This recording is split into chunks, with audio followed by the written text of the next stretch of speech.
Serial 17. How is the Book of Mormon a second witness of Jesus Christ?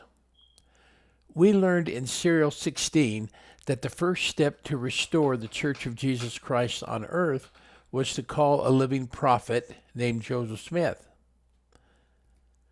The second step was to restore the lost doctrines of Jesus Christ that had been corrupted through centuries of Roman imperialism. The resurrected prophet Moroni appears to the young prophet Joseph Smith. Moroni explains to Joseph that he, Moroni, was the last living prophet of a great nation that lived in the Americas from about 550 BC to 421 AD, and that he, Moroni, was also the final custodian of their sacred records that were written on gold plates.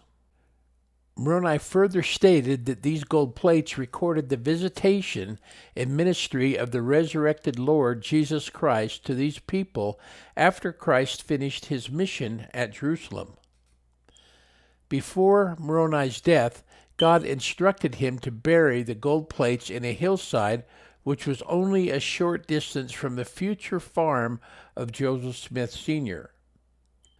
Joseph Smith receives the gold plates from the angel Moroni.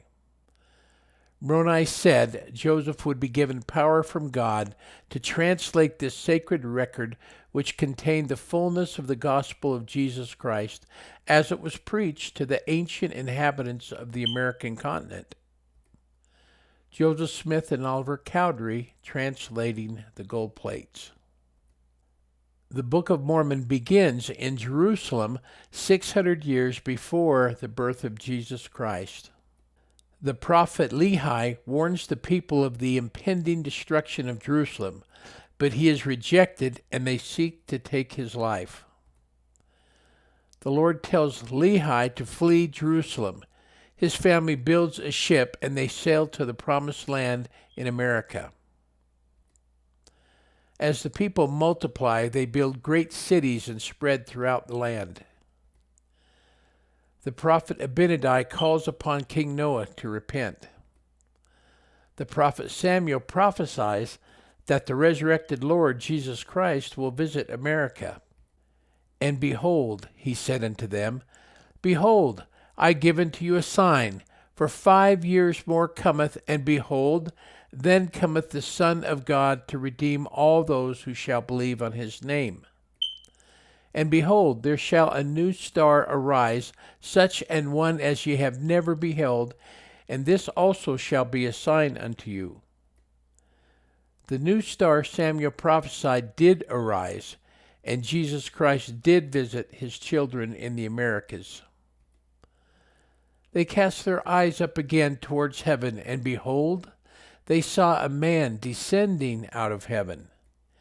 And he came down and stood in the midst of them. Behold, I am Jesus Christ, whom the prophets testified shall come into the world. And behold, I am the light and the life of the world. And I have drunk out of that bitter cup which the Father hath given me, and have glorified the Father in taking upon me the sins of the world, in the which I have suffered the will of the Father in all things from the beginning. Christ laid his hands on 12 Nephite disciples and ordained them as apostles and prophets with the holy priesthood, and established the same church among them as he had established in Jerusalem. Serial 17 Summary. 1. The first step of restoring Jesus Christ's church was to call a prophet named Joseph Smith. 2. The second step was to restore the doctrines of Jesus Christ that had been corrupted by centuries of Roman control. 3. The angel Moroni reveals the gold plates to Joseph Smith that contain the full gospel and doctrine of Christ. 4. Joseph Smith and Oliver Cowdery translated the gold plates into the Book of Mormon. 5. The Book of Mormon recounts the story of the Israelites that inhabited ancient America. 6. 6. Jesus Christ visited the Americas, ordained 12 Nephite Apostles, and organized his church in ancient America. 7. In 200 AD, prophets warned the people to repent and return to Christ, or their civilization would be destroyed. 8.